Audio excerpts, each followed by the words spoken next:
Awesome. Okay. Hello, everyone. I'm Charlotte Anders, and I'm welcoming you on behalf of the Georgia Tech Alumni Association today. We're really happy that you're here. Just as a reminder, the session will be recorded, and we'll send you a link to the recording in an email on Friday. And that email will also include a link to access the slides and to schedule a complimentary career strategy session with Hallie. Your microphones are muted, so if you have questions or comments, which are welcome, please add them to the Q&A section, not the chat. We're going to try to monitor a Q&A more closely, so we'd like to use that. Hallie will answer as many questions as possible. Today's topic is one that seems very timely, resiliency during a layoff. And I'm pleased to introduce our speaker, Hallie Crawford, who's a certified career coach, speaker, author, and national career expert with over 22 years of experience. If you've joined us for some of the other webinars presented by Hallie, you know that she has a wealth of information and great content to share. And if you haven't, I know you'll be pleased with how much you'll learn today. And so I'm not going to take up any more of your time, Hallie, so please take it away.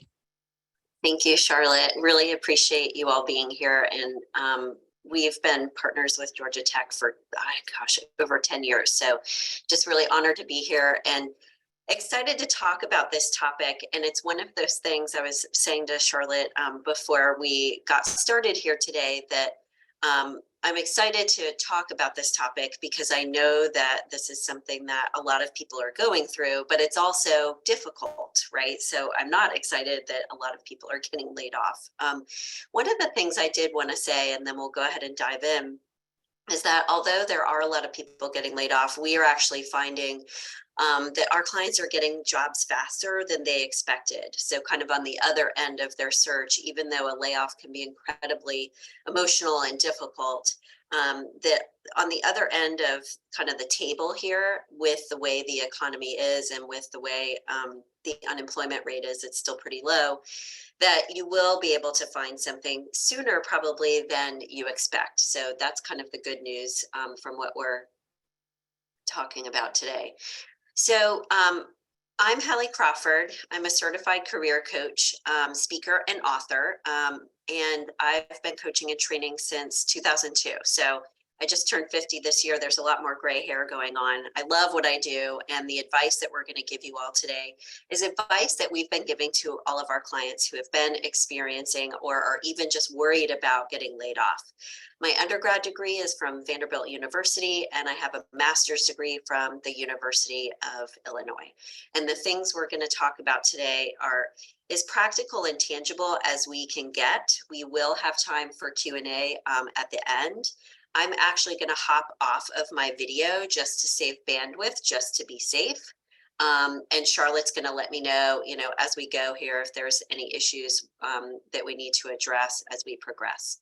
So as I said a moment ago, a lot of people are getting laid off. And just one example, tech companies this year have laid off 170,000+ people. So it is something that, if nothing else, you're not alone. And as I said a few minutes ago, on the other end of the spectrum, we are finding that people are able to find jobs faster than they were before. So try to be as positive as you possibly can as it relates to being laid off. And that's obviously what we're going to be talking about today. There's lots of reasons why a layoff can feel really overwhelming and emotional and, upsetting for people in different ways. Like, it causes anxiety for us. If you take a look at the bottom right-hand side of the slide, it can create a lot of anxiety. We can be concerned about severance and how that's going to, impact us and what we're going to get out of this. Some people are unsure what to do next. Like, should I stay in the job that I'm in and in the same industry, et cetera, or should I make a move? What do I do? There's an emotional toll that it takes because for a lot of us, our jobs are like part of our identity. And when we lose that, even if the job wasn't a perfect fit for us, there's a grieving process that has to happen and that does happen for us. And then finally, we can be really unsure how to use our time wisely in job searching, just overwhelming in lots of different ways. So, Charlotte, if we could launch our first poll here, that would be great. We're really curious what your greatest concern or fear is regarding being laid off. And it could be something else that's not listed in this poll yet today. But if you could just answer, what your top one is. This is again to let you know you're not alone and that all of these kind of the gamut of these emotions are completely normal. And just like anything else, getting laid off and being resilient as it relates to what has happened to you, and also job searching, it's a mental game, just like anything else is. You need to kind of pretend in a way, and this may be sort of a silly analogy, but that you're like an Olympic athlete and you need to get your head in the game and get it on straight for, okay, what do I need to do to take care of myself during this time, get past all of the emotions that are coming up for me and process those so that I can move forward into an effective job search. And we'll give you a second to complete this poll. It looks like it's completed, so I'm going to share the results. Yay. Okay, cool. So how long my search will take is the highest one, which I hope that what I said a moment ago helps kind of allay those fears. It should be faster than you anticipate. And then the rest are kind of on the same level, uncertain how to job search effectively, etc. So it's hard for anyone, if I just address the 56% for just a second, it's hard obviously to predict how long a search will take. It's usually, well, in some cases, and I hate to even like put this number out there because it can freak people out a little bit, is like as a standard practice, a very conservative projection is sometimes that for every $10,000 of salary that you're asking for, it'll take about a month of searching. I would say cut that at least in half because I think that number is, kind of overinflated. And again, like we've had clients get jobs within like 3 or 4 months or something like that. So if you do everything that you need to be doing, then you should be able to get something sooner than later. Now, it does depend on your industry and a lot of other factors, okay? But that can give you a little bit of a sense of things. Thanks for completing that poll, everybody. We appreciate it. We've kind of already talked about the good news.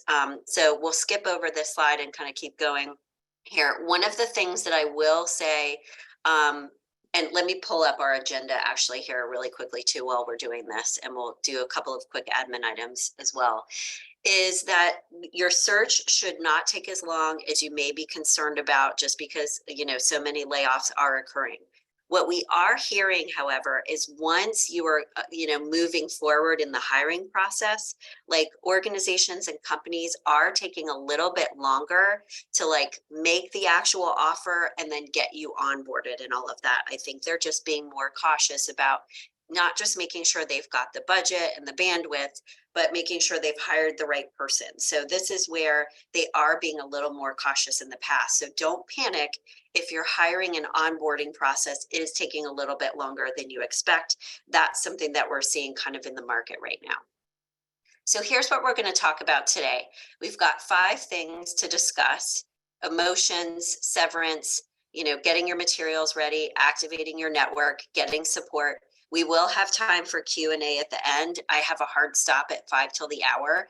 So if anyone does not get their question answered, or if you think of a question later on, please feel free, in addition to using this email, if you would like a copy of the slides, feel free to send me a question via email. I'd be happy to answer. So just as a quick reminder, you will receive the recording automatically. And if anyone would like a copy of our slides, you can just use this admin@createyourcareerpath.com, and we'd be happy to send those slides over to you. I may have someone, this is just, it's totally off topic, but someone coming in to help my son with tutoring today at about 12:30. If there is a little bit of noise in my background, I'll mute myself for just a second. They know I'm hosting a webinar. Thanks for your patience there. Let's talk about step number 1, and this is processing your emotions. It's okay to grieve, and please don't be surprised if there is a sense of grief that you have and even anger about being laid off. It's totally normal, and your job is, as much as possible, to give yourself the time and space to process those emotions. You can't just shove them aside and move on because they will come back. But it's a good idea to like do some journaling, talk with your support network, do whatever you need to do, like writing down how you're feeling, giving yourself time to process, taking walks, like getting out in nature, whatever you need to do to kind of process those emotions.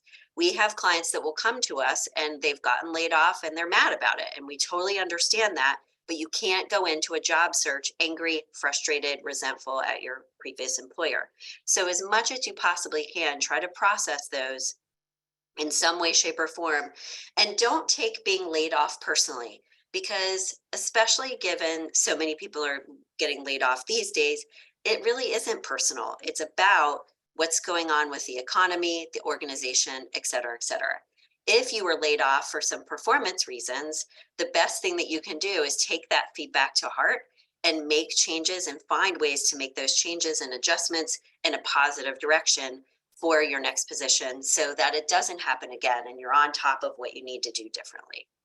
As part of processing your emotions, we want you to remember that your job is not your sole identity. You've got other roles that you play in your life and other things going on, and do your best to maintain your confidence.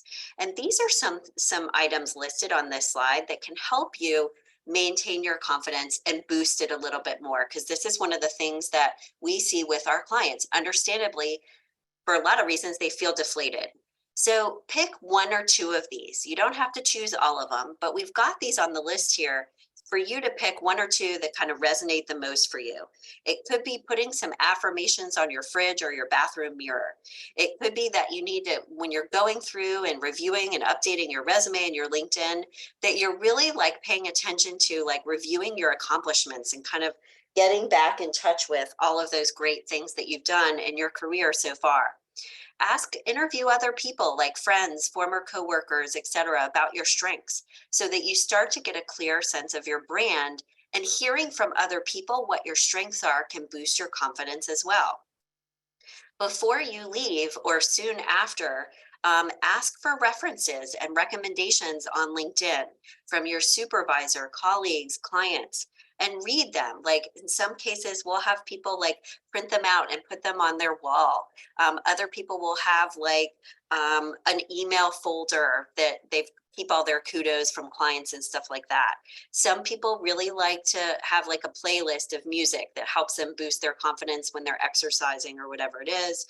And bottom line, whatever works best for you to boost your confidence, you've got to get yourself as much as possible into a positive mindset and process these emotions so that you can be more resilient, get past them faster, and be able to get into like the game zone, so to speak, for your job search so that you're ready to go. Don't ignore them, but process them effectively as much as you can and be aware of them, okay?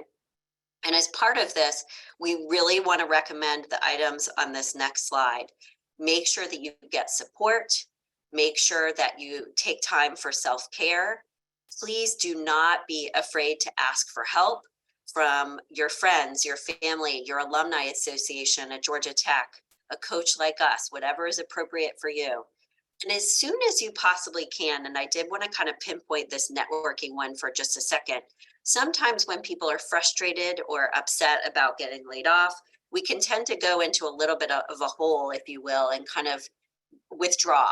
It's a really good idea as soon as you possibly can to start networking and getting yourself out there, because that can actually help you get into a more positive mindset, kind of get out of your own head and talk with other people who are in your same situation, but also people who are employed who are going to help you out a little bit with your search. Make sure that in no way, shape, or form with anyone you bash your former employer. Make sure that you avoid negative influences in your life, people who tend to be negative and kind of down. Work on pushing aside any negative thoughts that come up for you so that you can, again, focus on your search, and surround yourself with positive influences as much as possible. You can also get some ideas on LinkedIn about what other people are doing from like watching your feed about what they're doing to network and stay positive, and share things with people on your feed, like positive affirmations, etc. And I know that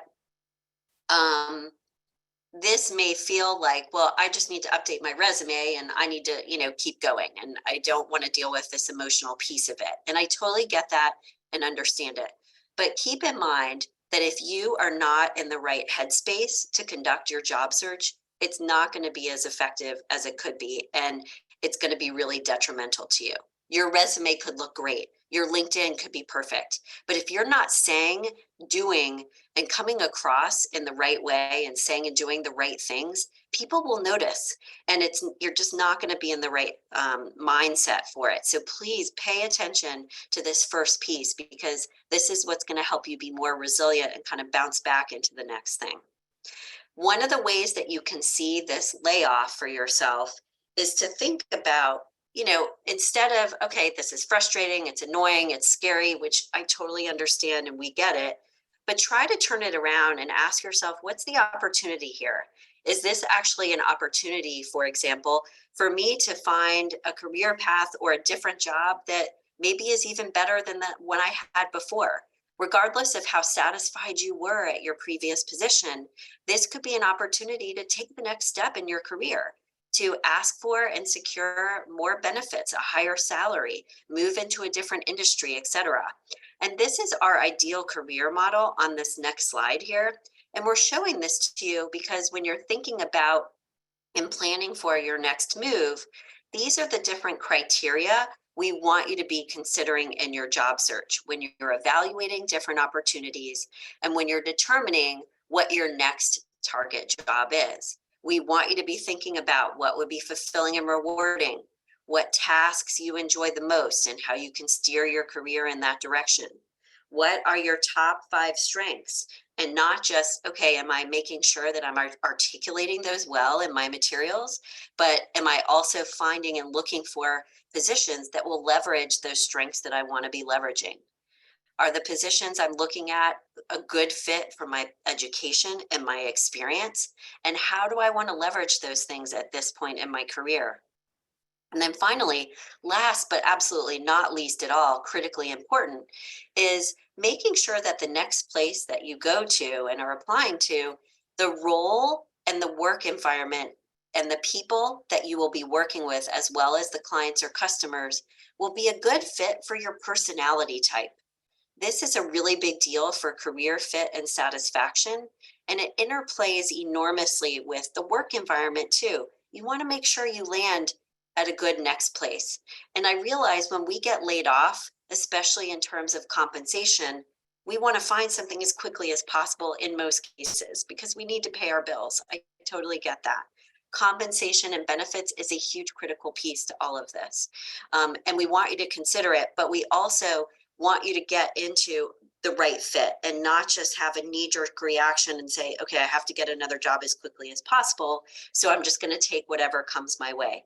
Please try to be picky if you can. And what I would say too, as part of this, is even if, like, one of the things that you should be doing, even if a job or two that you're applying to or trying to get an interview for, even if they're not exactly perfect, or you're not sure if they're going to be the right fit for you, we do feel like it's a good idea to go on some interviews, even if you're not sure if it's the right fit, because it's good practice for you. And it's better to have some interviews under your belt before, some practice ones, especially if you haven't interviewed in a long time, so that you can then, when you get into the interviews for jobs that you really, really want, you've got some practice and see legs and you feel a little bit better about the whole thing. So try to see this as an opportunity in some way, shape, or form. Let's talk about step number 2.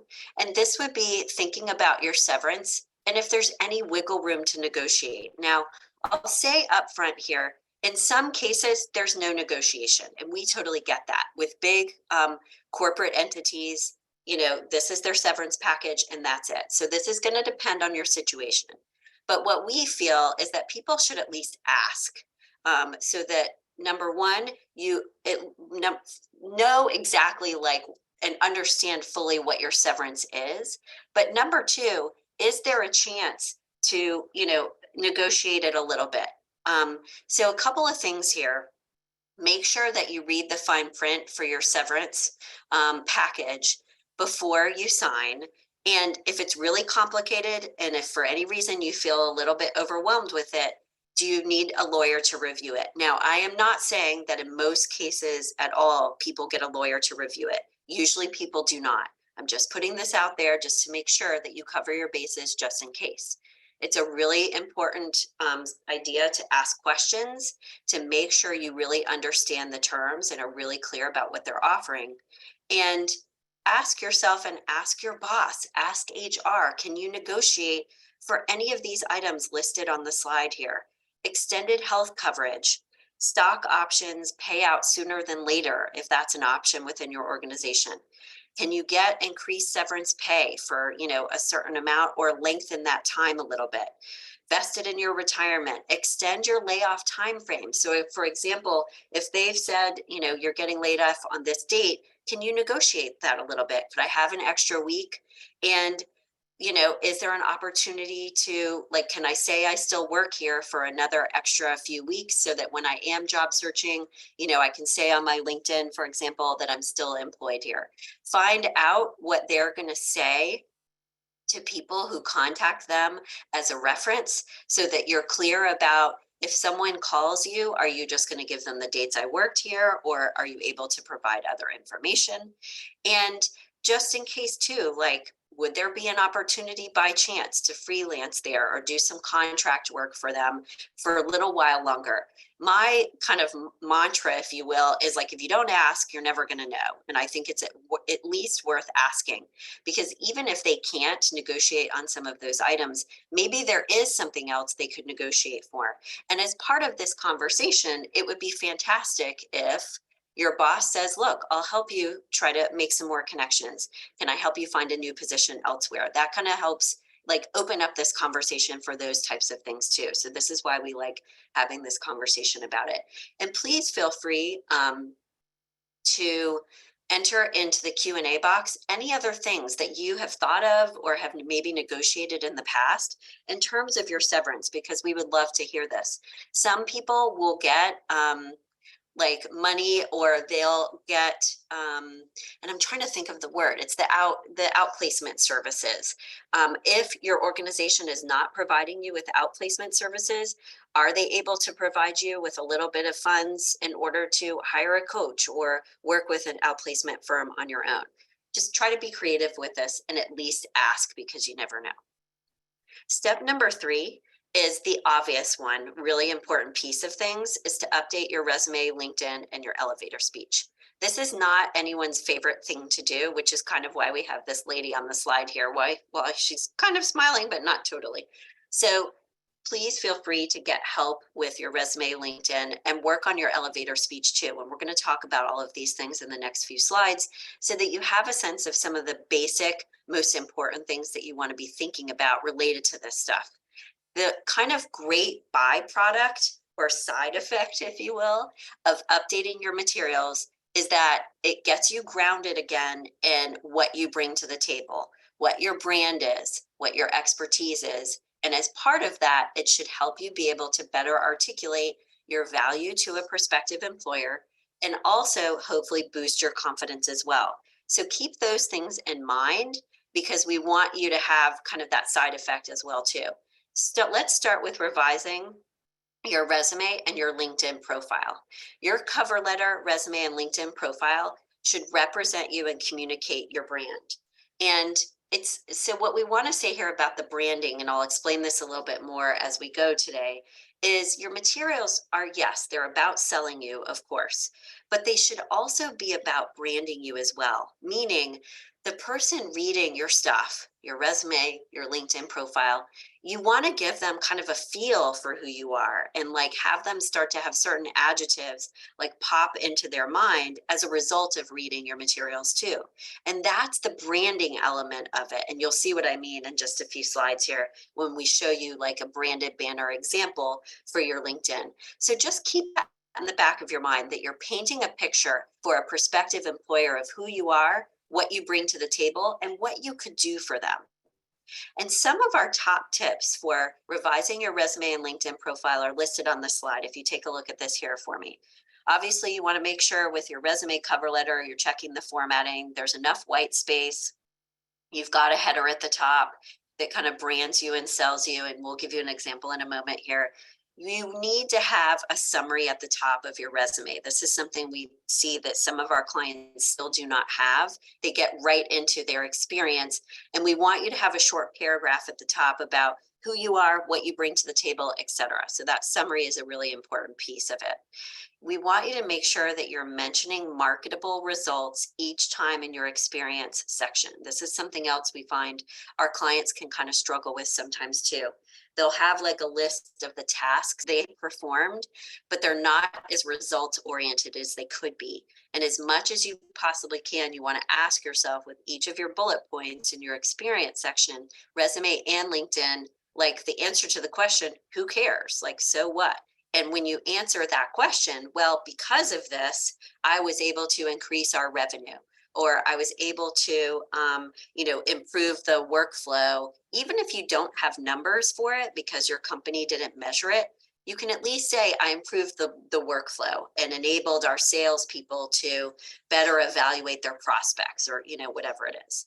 And then finally, the last two items here are critically important. You need to make sure that you search engine optimize your materials, your resume and your LinkedIn profile. And what that means is that you have the keywords in there that a prospective employer would be looking for and searching for you on LinkedIn. Like, okay, I need an architect with this kind of experience, or an engineer with this, this, and this. Make sure those keywords are in there.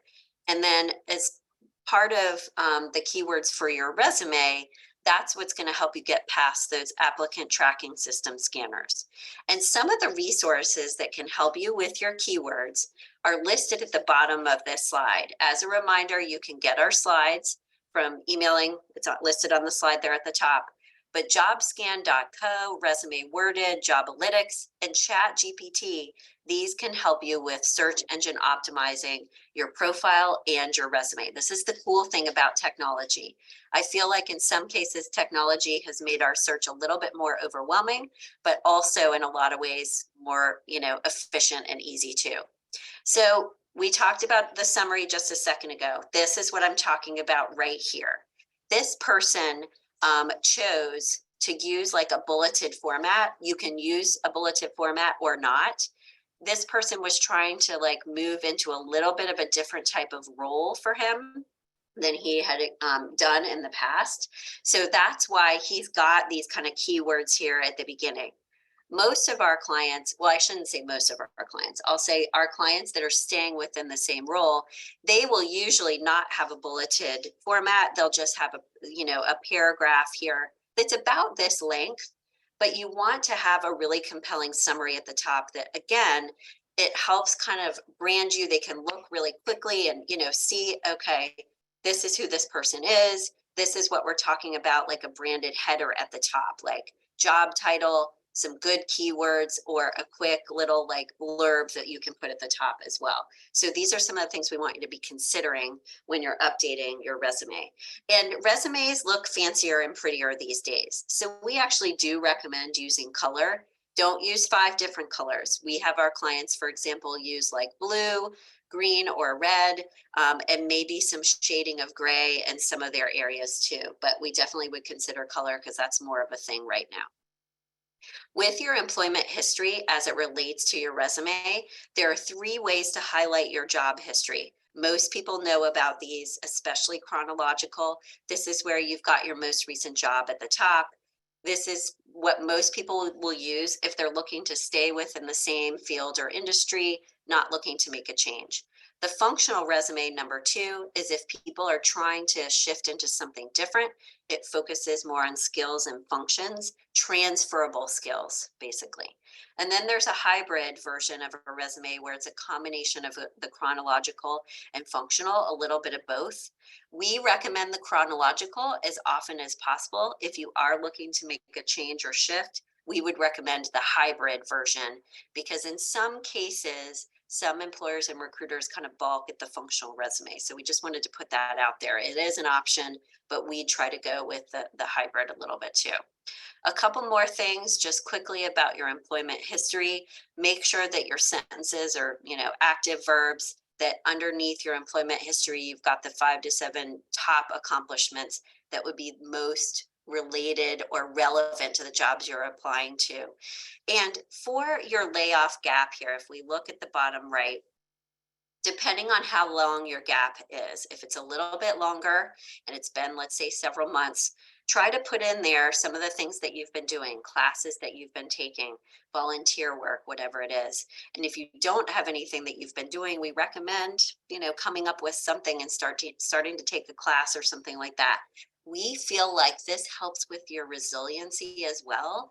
It's networking because you're getting out there and like talking with other people, and you may get some advice and some networking connections. It gives you something to do to focus your time and energy on. It will help boost your confidence, and even more so help you be qualified and, for that next position. So LinkedIn Learning is a great place to look for these types of courses that you can take to, again, like keep yourself busy and focused. Lots of different kind of benefits for that. So mention in the layoff gap what you've been doing kind of in the meantime. And it's okay to talk about this. One of the things that I wanted to say, and then we'll get into revising your LinkedIn profile next, is that more and more people, like a lot of people are getting laid off. So please don't panic and freak out if you feel like, okay, now I have a gap in my resume, or I have a lot of gaps in my resume. This is going to cause a problem. More and more people have that issue these days. So it's less of an issue, especially due to COVID. Like people changed and were laid off during that time too. So these gaps in resumes are not as big of a deal as they used to be in the past. So to help allay your fears a little bit there. Let's talk next about revising your LinkedIn profile. Your summary at the top there in your about section, it can be a little bit more personal. We like for people to use, it's okay to use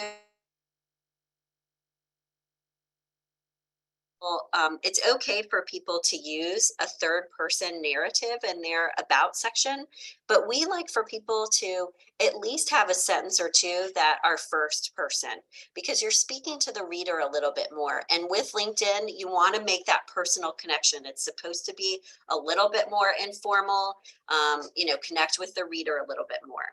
Couple of other things: professional photo, measurable results for your experience section. We really want you to work on, especially as we talked about earlier, before you leave or right after you've been laid off. Ask them for recommendations that they will put on your LinkedIn profile. Ask your former coworkers, your boss, if they have connections they could make for you. You can use those recommendations that they give you on LinkedIn on your resume and your experience section in a couple of places. You can use them in your experience section in your LinkedIn profile, so they're not buried at the bottom. And then finally, as you're looking at your LinkedIn, and we'll show you a branded banner in the next slide here, LinkedIn needs to be search engine optimized as well. You want to make sure that you've checked the box in your settings that, hey, I'm open to being viewed by employers and recruiters. And make sure that all of your settings are in the right place, so to speak, too, that everything you want to be public on your profile is public. And make sure you have somebody else take a look at it. You look at this stuff for so long that we start to miss grammatical errors and that type of thing. So have someone proofread it for you.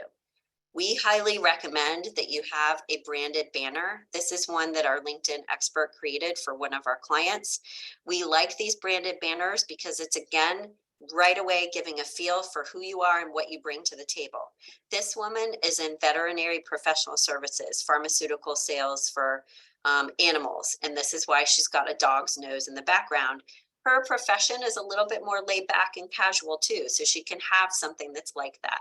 In your case, depending on what your industry is like, you could have the city skyline, you could have a nature scene, or something else that's relevant to your industry.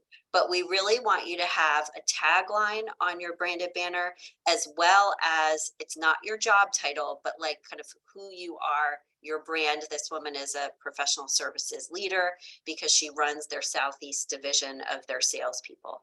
So this helps you with your brand. One of the places that you want to make sure that your search engine optimizing is your header underneath your name, and that you're using the right keywords in there. If you feel like you need any help with this, This is what we do all day long. I know it can feel overwhelming. I'm trying to give you a lot of good advice today as much as possible, but I know it can feel a little bit overwhelming. So try to just take your LinkedIn step by step. But if you'd like to learn more about our coaching services, you can email us. It's the same email as the slide. I'd be happy to chat with you about those. Finally, with your materials, we do want you to have a good elevator speech. This is something that people tend to forget.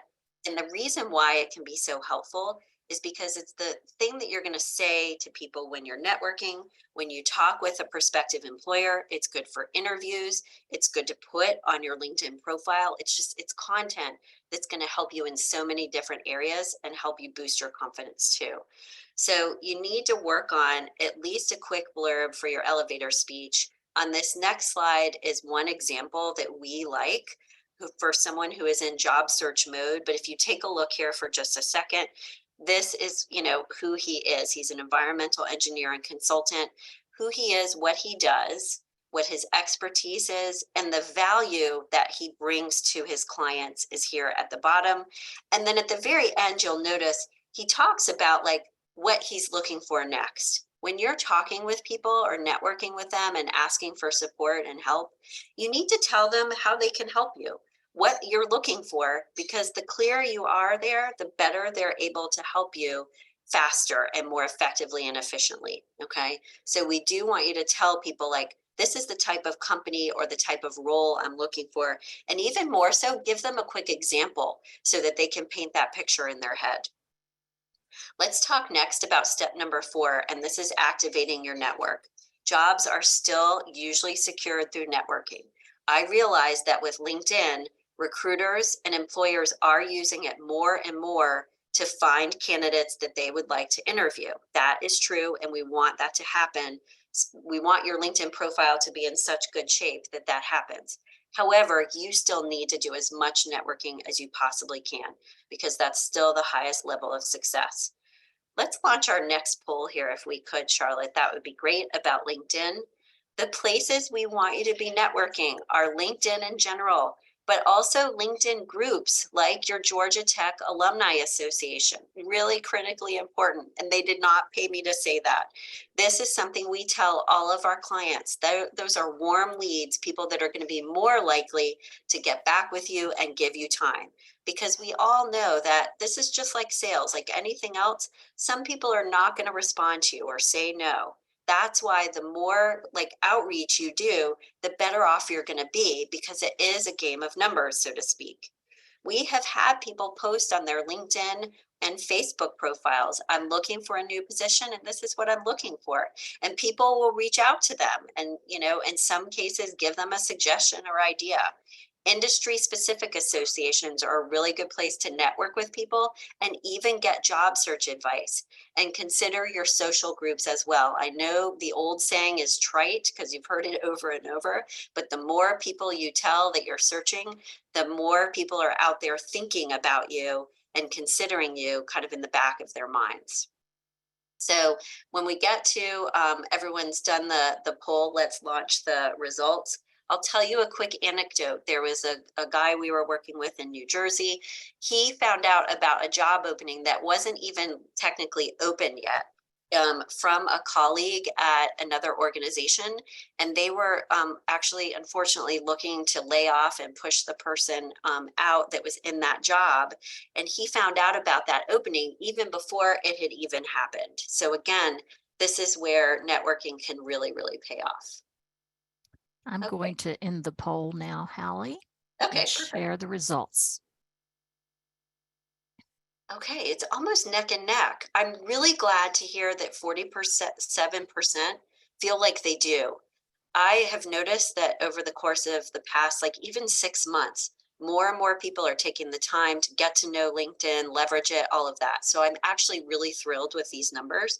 And for the 53% that feel like they don't, take our advice to heart and just go step by step with this, because LinkedIn can be overwhelming. I realize there's so many different features to it and all of that. What I would say for you is just start with getting your profile in order and like the very basic sections of it. The banner, your headshot, your about section, and your experience section.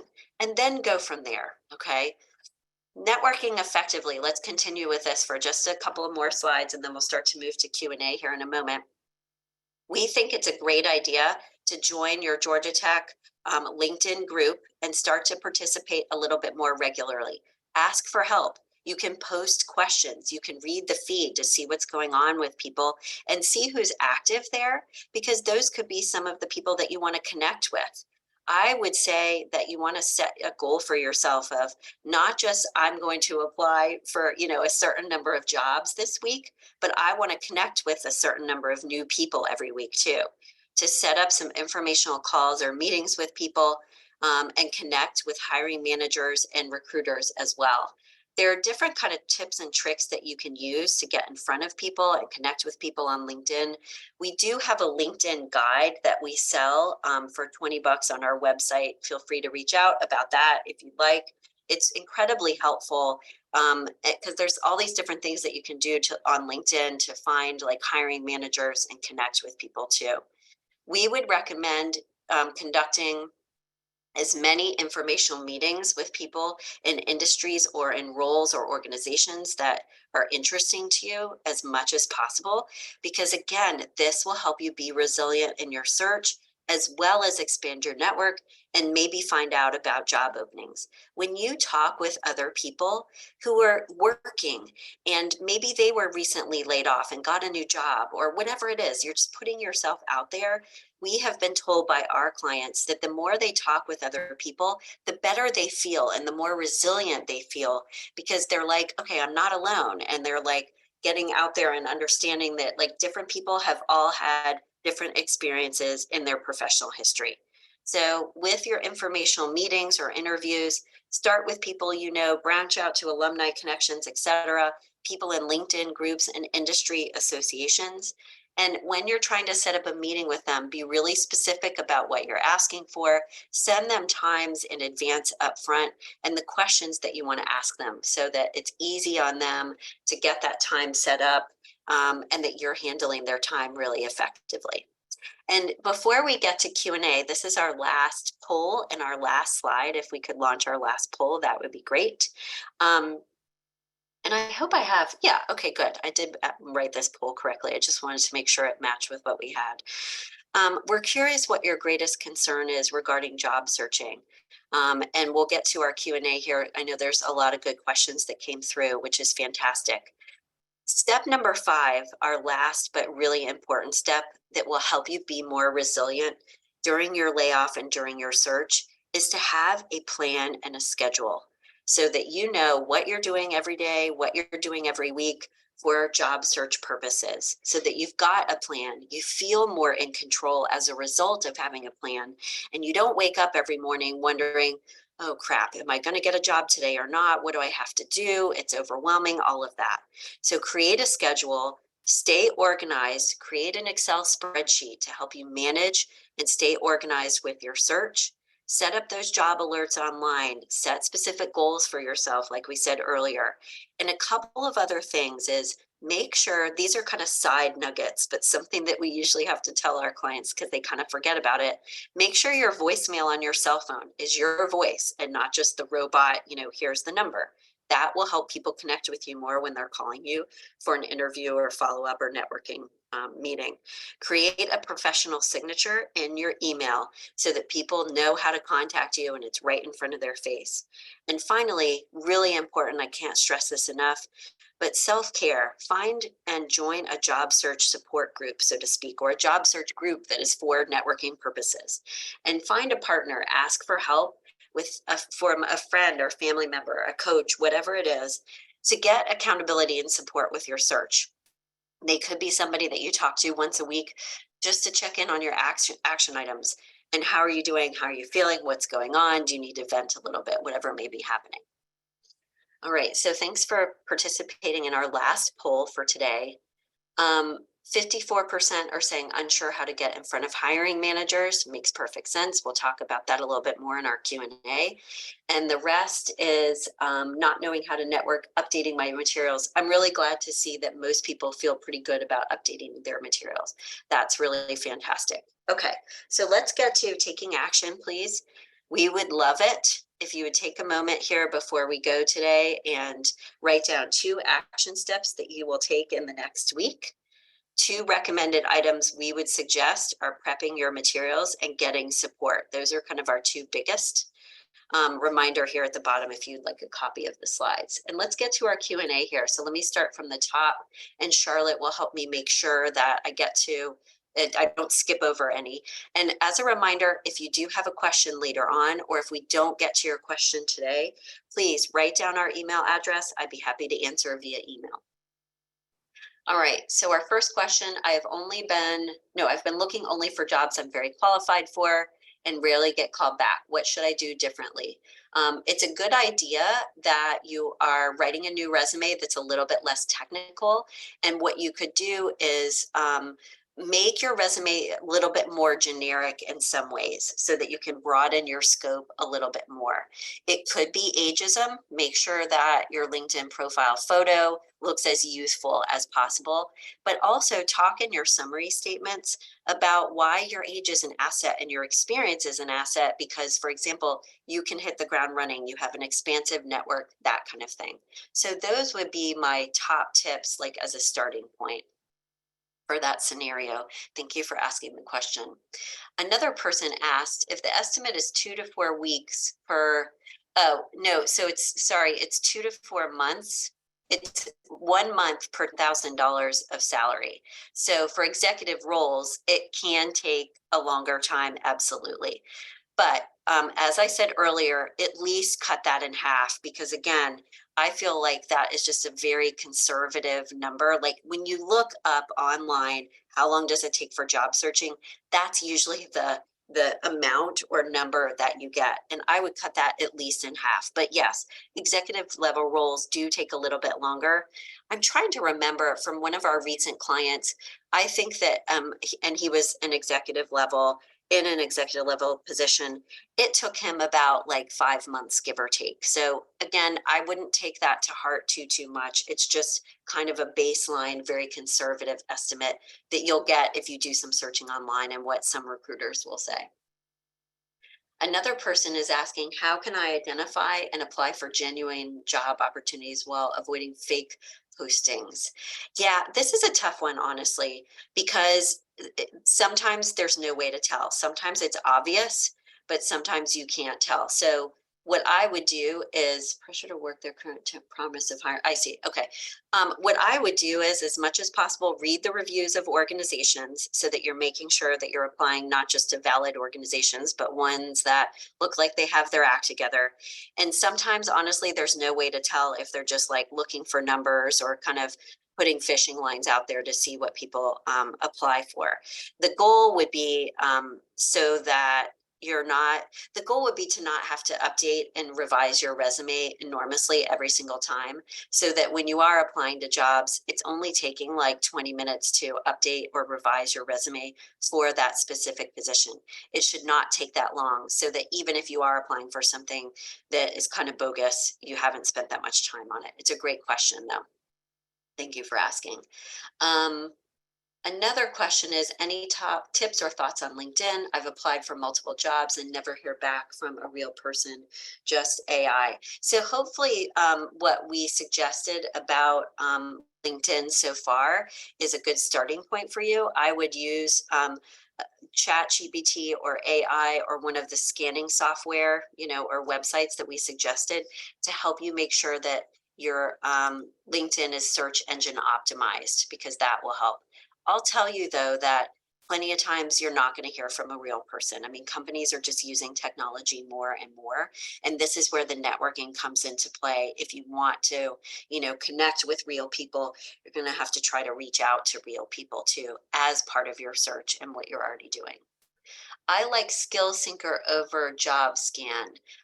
You know what? I honestly have not heard of Skill Syncer. So everyone, I would check out Skill Syncer and the spelling of it in the Q&A. Job Scan is just one example. We have had different clients like different types of websites. So that's just one example, but Skill Syncer is another one. Thank you for that suggestion. We'll take a look at it. Another question is, do you have to put your physical address on your resume? And the answer is no. And we actually don't recommend that you do. You can just put Atlanta, Georgia, or Boulder, Colorado, or whatever it is, because we would rather you have your contact information and your LinkedIn profile on there versus your address. Another question is, and I know I'm going through these quickly, everybody, I hope that's okay. Should you openly advertise you were laid off on LinkedIn? No, I wouldn't. I would just put the dates on there and have when your end date was, and that's it. Unless it's been a really long time, you could put in your about section, because if the time is dragged on a little bit more, people might be a little bit more concerned.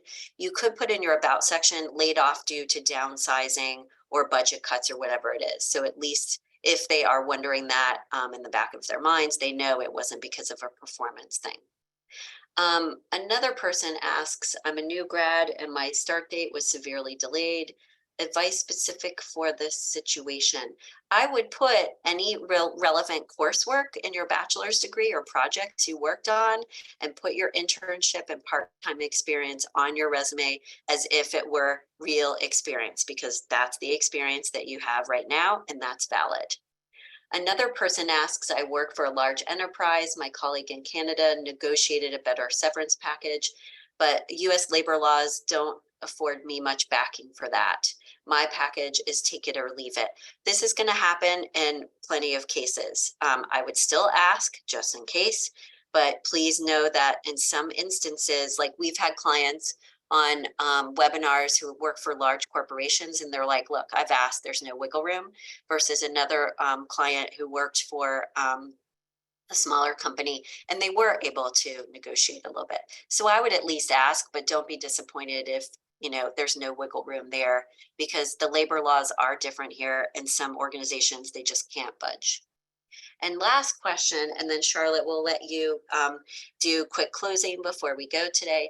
For those who are on a work visa and have 60 days to find a job, any suggestions for them? Most jobs openings do not provide visa sponsorships. I would try, I think there is at least one or two websites out there, and Google jobs that do provide visa sponsorships, because I think there is a website that lists those. And if you just have 60 days, I would expand and have maybe multiple different resumes and expand your search to more types of positions so that you can get one faster, just to kind of pay the bills and what you need to do. And then worry about, okay, what's my next step, and finding like the right long-term fit. So kind of in some ways, like have maybe 2 or 3 different resumes for 2 different paths that you might want to pursue. Hallie, I know that we have a couple more questions, but I know that you need to get off now, probably. So perhaps we can answer these last 2, send them to you, and you could answer them via email. Would that be okay? Yeah, that'd be great. Okay. Let me just say thanks to everyone who did join today. If you would like to participate in a more in-depth LinkedIn program, Hallie will be doing a 2-day, 2-session webinar on LinkedIn, a LinkedIn boot camp on July 12 and 13, or 11, yeah, 12 and 13. This one, there is a small fee, but she's done some really wonderful customized resources for us for that program. So it is currently available. I mean, you can register on our website if you're interested in that. And we're doing other programs, how to design a career you love. We're doing resume refresh on July 26th and on August 9th, staying relevant in a changing workforce. So those are free, and we hope you'll join us. And Hallie, thank you. I know you need to hop off. So if you want to go ahead and hop off, we'll let you go at this point and say thanks again to everyone who joined us. Thanks, everyone. Good luck. Stay positive.